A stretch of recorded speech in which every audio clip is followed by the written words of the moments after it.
Honorable Finance Minister Nirmala Sitharaman, Chief Minister Eknath Shinde, ET Award winners, ladies and gentlemen.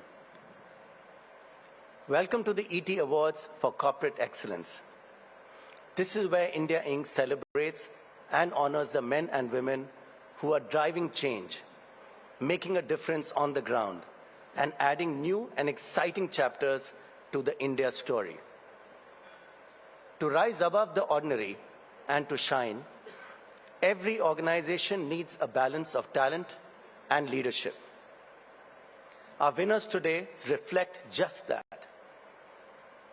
They represent the full spectrum of Indian business, from manufacturing and finance to technology and software services, to consumer goods and utilities.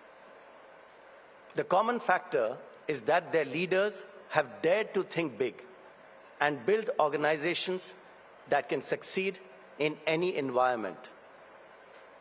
I'm confident that in the years ahead, ET will welcome new names and faces into its Hall of Fame.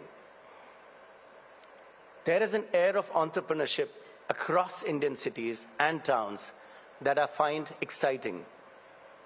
Sure, not everyone will succeed, but there is a can-do spirit among the young and the restless that will not be daunted by the size of the challenge or crushed by the fear of failure. It is the leadership and vision of Honorable Prime Minister Narendra Modi and his ministers that is giving wings to the dream of a new India. We are honored that the Finance Minister has graced this event. She has been justifiably lauded for presenting a beautifully balanced budget that is not full of freebies, even in a pre-election year. The boost to capital spending for the second budget in a row is something all of corporate India should cheer. The budget, again wisely, nudges the taxpayer towards a new tax regime, which offers lower rates but no exemptions. And it presents a glide path to reducing the fiscal deficit. Honorable Finance Minister, you have not allowed yourself to be distracted from the dharma of reforms or the sanskar of doing what is right and righteous. The numbers tell us that the government's policies are working. The World Bank's Global Economic Outlook report predicts that India's GDP growth this year will come in at 6.3%, making it the fastest growing among large emerging economies and far ahead of the less than 1% predictions for the US. In a post-COVID China plus one world, India's resilience and potential are touted by global and political thought leaders and industry captains. Consider one of government's key initiatives, Make in India, which is now a national imperative. From higher foreign investment in local subsidiaries to groundbreaking greenfield deals by global corporations, Make in India is taking shape. Apple supplier Foxconn has signed deals to set up plants in Telangana and Karnataka.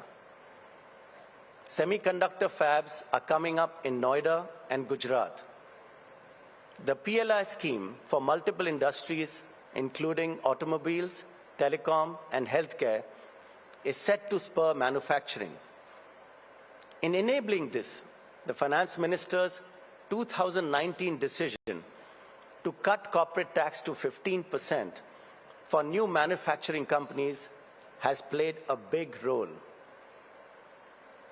There are headwinds, though: the war in Ukraine, US rate hikes, a possible recession in the developed world. Foreign investment flows have swung with global cues and their benchmarks.